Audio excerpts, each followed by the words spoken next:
a political song, right, which in my mind it's kind of obviously political, was able to be enjoyed by everyone. He was always dropping the 10 cent, the immanentization of the cosmic eschaton or something, you know what I mean? Like the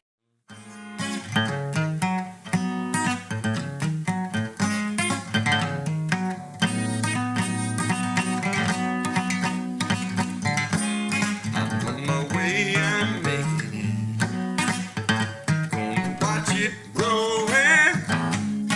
Hey, hey, hey,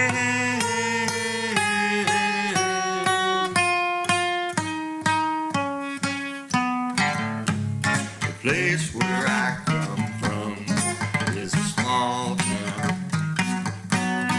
It's so small, use small words. But not me, I'm smarter than that. I worked it out. Stretching my mouth, let them big words come right out. Adding up, getting out to the city, the big city. I'll be a big noise with all the big boys, so much stuff I will own.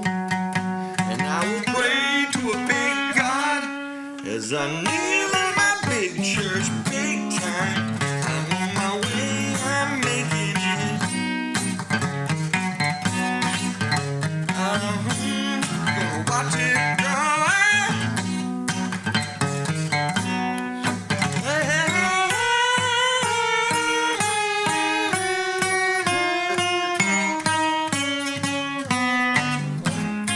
Artists will have all the big names, and I'll greet them with the widest smile. Tell them how my life is one big adventure. And they always look amazed when I show them round my house to my bed. I've had it made like a mountain range with a snow white pillow for my big fat head. Yeah, fuck me to death. Okay. Hi there. So, I believe that this song, written by Peter Gabriel in mid-1980s, was a sort of a send-up or a bit of a satirical biography of one William F. Buckley Jr. and what he represented, not just him, certainly, as well as conservative politicians over in the UK as well. I'm sure we're sort of, the Thatchers of the world and so on. We're all sort of grouped together, I think. But if you look at these lyrics to this song, and you think about Buckley, who was quite well known for the big words, right? He was always dropping the 10 cent, the immanentization of the cosmic eschaton or something, you know what I mean? Like he was really good at his phraseology, his ability to coin a very highfalutin sort of way of saying things. He was also the architect of the neocon movement and a devout Catholic who had written God and Man at Yale. And so this song, which is about this small town guy is going to get out here with his big words, and he's going to be a big time in New York City, which of course, or not in New York City, but in the city, the big city. And of course, famously, that's where Buckley made his way, was in New York City. And then,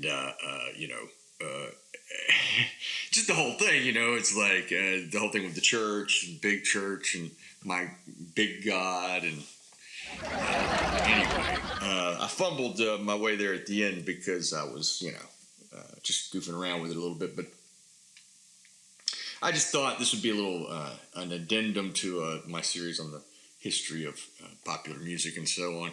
And this is an instance, I think, where a political song, right, which in my mind it's kind of obviously political, was able to be enjoyed by everyone.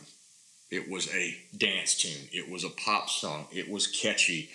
And most people would have never in a million years, I think, put together the content of the lyrics was satire and so on and so forth. And which, I mean, it's really obvious to me, but that doesn't mean that it is to everyone. I mean, I'm from the South where most white dudes would always, cheer out when Southern Man by Neil Young came on the radio, because they thought it was the anthem for Southerners. Anyway, it happens, you know what I mean? It happens that it's over everybody's head, whatever that might be. So, but Peter Gabriel, one of my favorite artists, and that record, So, from the mid-1980s, is one of my favorite records of all time. I mean, In Your Eyes, Sledgehammer, Red Rain. I mean, every track, Don't Give Up. Every track on that record is great. But this one in particular, I think, was a bit of a subversion of the dominant paradigm of the time, because you have the Reagan 80s, you have this very conservative America, and as well, right along with them, this conservative Britain, Great Britain, and Thatcher and the Iron Lady and so on. So I think Peter was having a bit of a go at them, as the Brits would say. Cheers.